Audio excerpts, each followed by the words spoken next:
My name is Darren Van Vactor.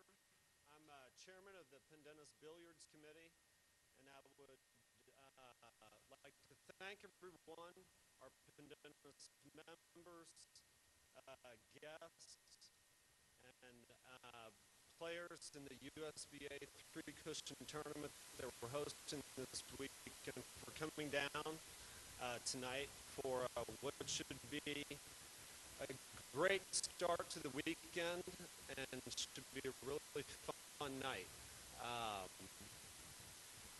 We've got some nice entertainment lined up with Paul Frankel and Tom Rossman. But let me say, as far as the evening goes, we've got a viewing gallery over here for folks to enjoy the trick shot exhibition that'll start at 7:30. Please order a cocktail or have some food, and it'll be a little bit informal. We will have the U of L game going on over here in the bar. But again, thanks so much for everybody coming out, and I certainly hope that you all come for lunch or dinner tomorrow evening and watch the action Saturday and Sunday. And this all would not be possible without the support of my fellow committee members, those being Chip Sutherland, Bert Van Arsdale, Jim Likens, and Blaine McLaughlin, and of course the support of the Pendennis board. We're very happy to host you all, and with that, let me introduce Paul Frankel from the USBA, who'd like to say a few words and also make a special presentation. Thank you. Hi, I'm Paul Frankel, known as Professor PQBall, and I welcome you to the second three-cushion regional qualifier here at the Pendennis Club in Louisville, Kentucky.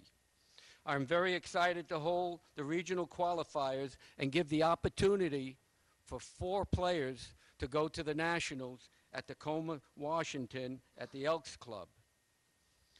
On the February 16th, it'll be held to the 21st. The qualifier will start tomorrow morning at 9:30, and all spectators are welcome. Three-cushion billiards is a great game. Most players fall in love with it, and so did Dr. Tom Zimmerman, who was a member of the Pendennis Club. We lost him recently, and I would like to present this special plaque to his loving wife, Tinka. Tinka, would you come up, please?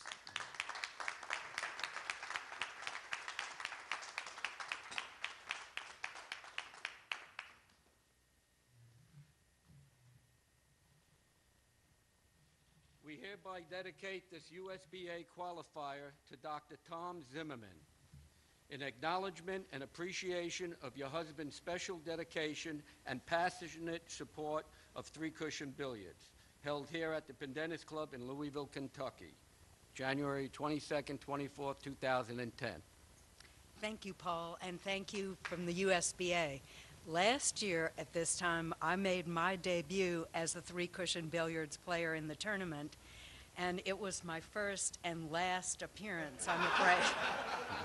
However, I do appreciate the opportunity to have played, and it was really special to play in the same tournament with my husband, Tom. I didn't know it would be his last one at that particular time, but I hope you all have a very successful weekend, and glad you're back at the Pendennis again. Thanks, Paul. Thank you.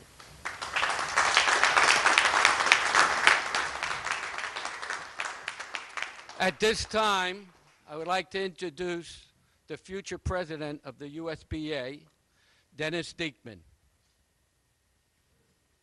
Dennis? There you are, Dennis. Thank you, Paul, for holding this tournament. And also thank you, all the members of the Pendennis Club, for your gracious hospitality here. This is a lovely, lovely place to play billiards, and we'll try to behave ourselves. I would also like to thank the players that are here. 24? 24. 24, of which only 4 will make the Nationals. And so to the other 22, I say good luck. And we do have a prize. Are you going to keep innings? Yes. Okay, I was going to play. He owes me $150. Best game out of the finals, $150. That's nice of you. Best game, Appreciate that. okay, out of the finals. Correct. Okay. No problem. All right. You got a minute left. I got a minute left. Yes, you said I 2 wanted minutes to 45, keep but he's given me 2. Yes, Dr. Tom passed. Others passed. Bill Maloney, Aaron Steinberg, gosh and golly, Harry Sims has passed. Mr. Higgins passed. Can we just have like 5 seconds of just silence and think about our comrades that have gone? Is that 5 seconds? Yes. Play ball. Thank you, Dennis. At this time, I am proud to announce that Tom, Dr. Q. Rossman, ESPN and World Championship Trick Shot Champion, will be entertaining you and myself with my sleight of hand of magic. So relax and enjoy Dr. Q's unique twist of humor on the pool table. Dr. Q, take it away. All right. Thing has pockets on it, and I would thought it was going to be my show here where I didn't ever about this thing. But I'll make do, okay? It's not a problem. Now, by the way, just in case somebody doesn't laugh at my jokes, let me explain the jokes, okay? Because if you have to understand, I've been doing this for at least a couple days now. I've over 30 years of entertaining profession. My primary entertainment field is in the college market. And most of my competitors are jugglers, comedians, and magicians. They're not pool players. So I went out of the industry to the entertainment field, came back into the beer industry, and all of a sudden a few played people hardly within the industry. Tonight, my favorite game, basically, most of you don't know, is still 3 cushion. That's what I started on years ago. And I phased into this with my lovely wife, Marty. You understand, she's known as Miss Q. Thank you, honey, for doing it. You all know Miss Q, right? I'm Dr. Q, she's Miss Q. Now, one more thing about these jokes. I want to just make sure we are clear on this. If you have any questions tonight about anything you see, I want you to ask the person next to you, okay? That's the first thing. The second thing I want you to do is, if there's a joke that kind of goes in and it gets stuck in there and something happened, I don't want you to worry about the joke with a reaction, because at approximately 2.5 weeks from tonight at 3 o'clock in the morning, you're going to wake up busting out laughing. That's from residual effect. I just want you to know that ahead of time. So just enjoy the show. If there's any questions again, feel free to ask me or the person next to you, and they'll do it. Now, my normal show lasts for 3 days. This is going to be relatively short, about 45 minutes to an hour max. Now, Paul's going to do a little magic inside the perimeters there of the tables and stuff. So just enjoy, and as most of you have probably noticed over the years, ESPN has come about with the Trick Shot Magic. That's an individual head-to-head competition. Also, we have the World Tournaments, which are held all the way in St. Petersburg, Russia, a couple years ago. It's been held throughout several states in the U.S., and we also have, of course, different tours. So we have amateur tours. My wife and I promote an amateur and a junior tour, and we also have a lot of you involved. So if you're interested in doing any of these shots tonight, in fact, I may just get you all involved in it a little bit, so if anyone wants to come down over there, we can get you involved here. So just enjoy. I'm going to do a couple of the basic concepts to begin with so everybody understands how to enjoy this show more, okay? If you can't see in the back, just what I want you to do is I want you to tune in to the streaming guys here, okay? We didn't even say about the streamers. The streamers, if you see something miss on the table, I want you to watch this because they do great editing work. All right? So just watch the streamers, okay? Thanks, guys, for being here. Steve and Mike, we appreciate it. Now, we're going to start out with something very, very simple, the concept of left and right brain, because you have to understand that. This is primarily a right brain game. There's some analytical, you got to calculate, but then the right brain releases. Nice flowing motion. What I'm going to do is I'm going to show you the difference between left and right brain shooting pool. Left brain is very simple. 1, 2, 3, 4, 5, shooting him into A, then B, then C, then D. Okay, and on. So it's like this. Let's ball a second. 1001, 1002, 1003, 1004, 1000. That's a 100% analytical. A to B, simple. Everybody can do that. Now I'm going to make it about half and half. 50% left brain, 50% right brain. Every other ball will be right brain, every other ball will be left brain. This is 2 balls a second. It looks like this. 1001, 1002, 1003, like this. That goes over, and the 11 stops right here. That's the most difficult part of the shot. Now I know it's a lot. A lot of people are concerned that the ball didn't go in. It's not supposed to go in. A lot of what I will do is I'll miss a lot of times on purpose, so I can show you exactly how difficult it is to stop a ball on the table somewhere. Now, the other day when I practiced this, I'm really happy. Because the other day when I practiced this, I stopped there too, but by 20 times I stopped it here. It didn't count. I had to stop there. So I just want you to know that ahead of time. There are many shots you're going to see that involve stopping at certain places on the table. And those are all done intentionally. Everything I'm missing is actually making the sky. So I don't want you to feel bad about this. I want you just to know that everything's missed for the purpose of enjoyment. Now it's going to be rather more unique. We're going to actually do total right brain, 5 balls in a second. This is very, very fast. For those who can't see it in the back, Stand up a little bit if you want to catch it. 5 balls in less than a second. Would anybody like to see it again? That's pretty fast. See there? That's already 5 times. So here we go. This is kind of right brain, just release. Like that, okay, like that. You go like that. Now, the key to that is you must be very fast. You must hit almost the last ball, hit the first one, which is an oxymoron. Now, the next shot. The next situation is kind of unique. We're going to try to do some things with the spinning cue ball. Now, when you watch TV, you watch this ball with the dots on it. You notice that even on the billiard table, they're just bigger, but they still have the dots on it. Now, does anybody know why the dots are on there? Does anybody have any idea? To follow the spin. Excellent. Excellent. Now, let's make sure we all understand about following the spin for the trick shots. Everybody on this side of the room, I want you to pick a dot that's facing you. Everybody over here, pick a dot on this side. And everybody over here, pick a dot on this side. Now, I want you all to follow your dot, okay? Just I want you all to follow. Everybody follow your dot. You should be doing this if you're following your dot, okay? Are you all following your dot? Which one was yours? See, you got to follow your dot or you're not going to be able to figure the show out. Okay, it's very difficult. That's the key, is follow your dot. Now, why do we have that spin? Well, for certain shots. To give you an example, in the game of pool, and I'm sure some of you play this game more than you play 3 cushion because somebody told you that if you make a ball in a pie, you get real happy on that. I'm going to show you how to enjoy what they call position. If I have a position on the table here and I hit the cue ball above center, the cue ball is going to roll for position. Now, does anybody know why it rolls? Because it's round, that's correct. Now, the next shot, okay, the next one. The next situation, well, a lot of times I have to explain it because it's very hard to figure that out. Now, the next situation is a little bit different. We're going to do what's called the stop shot. Now, the stop shot was designed so that you can control the cue ball from point A to point B to point C doing an analytical mode. If I hit the cue ball just a little bit below center and just kind of punch it, the ball just kind of stays right there. You notice, anytime you're in a range of about a half a ball, if you just hit that cue ball just a little and just kind of punch it, the ball stays right in that position, see? That's the key, it's just a little bit. Now, let's practice that a little bit. If you want to practice, start 6 inches from the ball and just kind of punch it. If you want to double the distance to 12 inches, go a little bit lower, a little bit faster, and just kind of punch it. If you double the distance to 24 inches, you go a little bit lower, a little bit faster, and you kind of punch it. If you go beyond that, it's a harder shot. Now, the next shot, the next one. The next situation is a little bit more involved where you're hitting a ball with what's called air brake reverse osmosis flow. Now, what that English is a very unique English. When the cue ball's up at this end of the table, you've got to control it going the length of the table. Now, by the way, I don't know if you know, this is a 10-foot table. I think I've done 3 shows on 10-foot tables in my life. I've done them on 10-foot snooker tables and on 10-foot Russian pyramid tables over in Moscow. Those are amazing.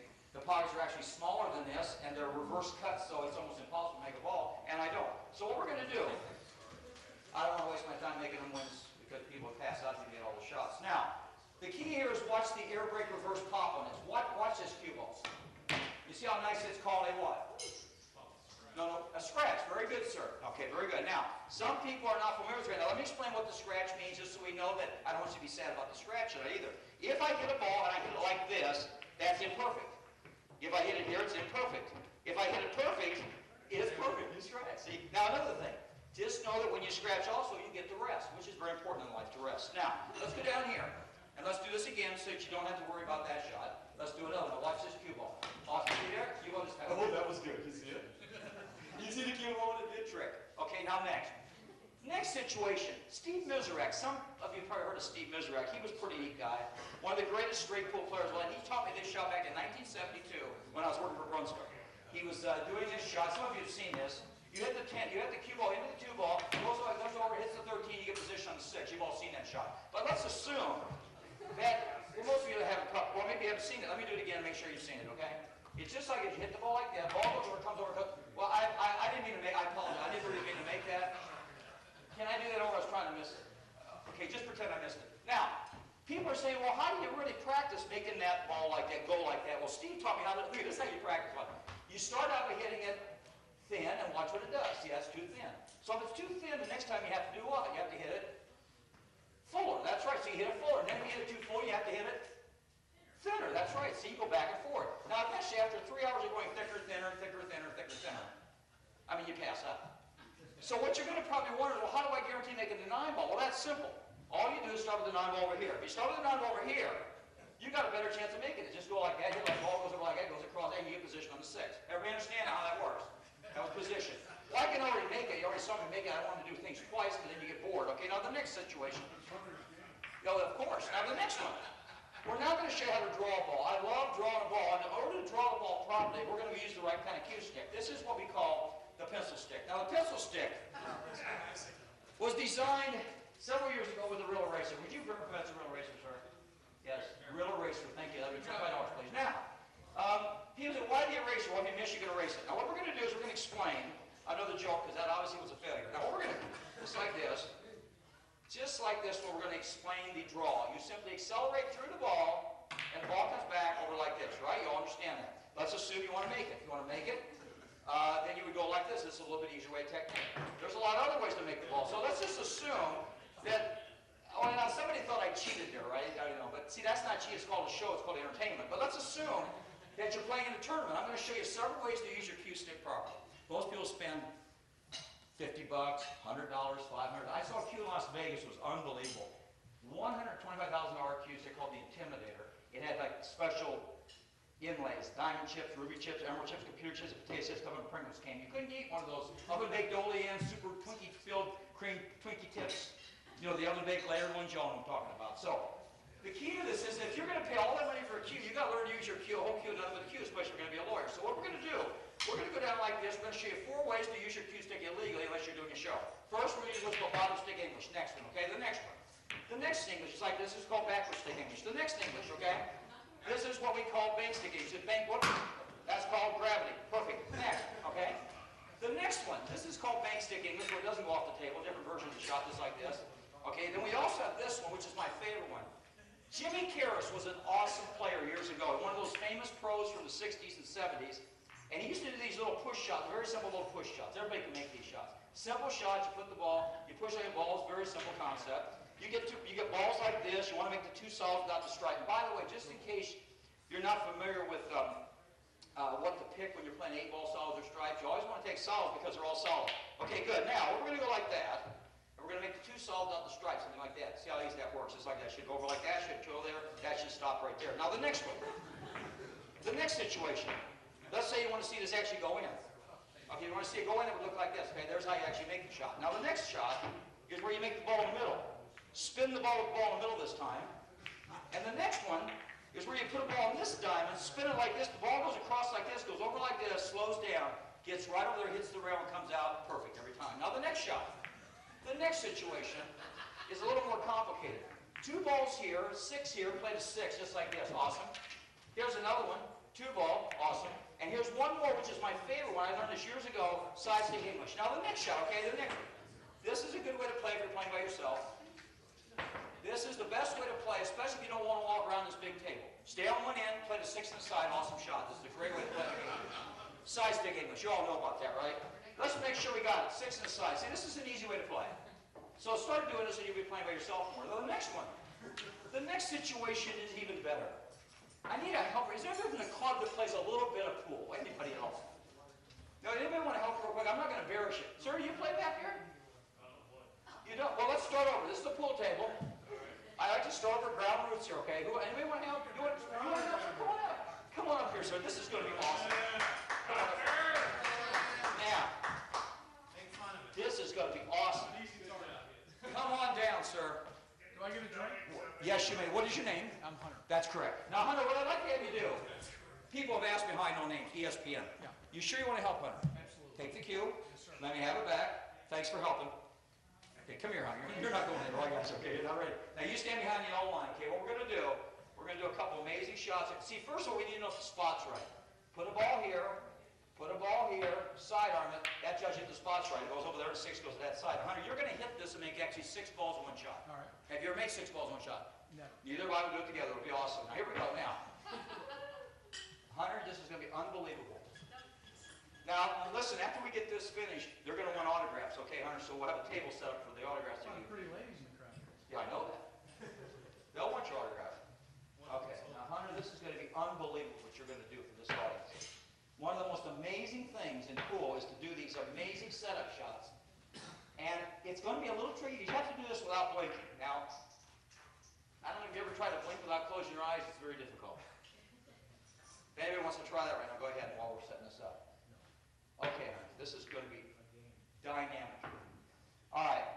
Now, Hunter, what I want you to do is give me, you notice we only have 4 balls plus the cue ball. I want want you to give me two more numbers from the balls that are not on the table so I can finish setting it up real fast. Just give me any two numbers that are not on the table. Take your time. Don't get in a hurry. You can call Skype or use a lifeline. How about 1 and 4? You would be absolutely sure of those two numbers, right?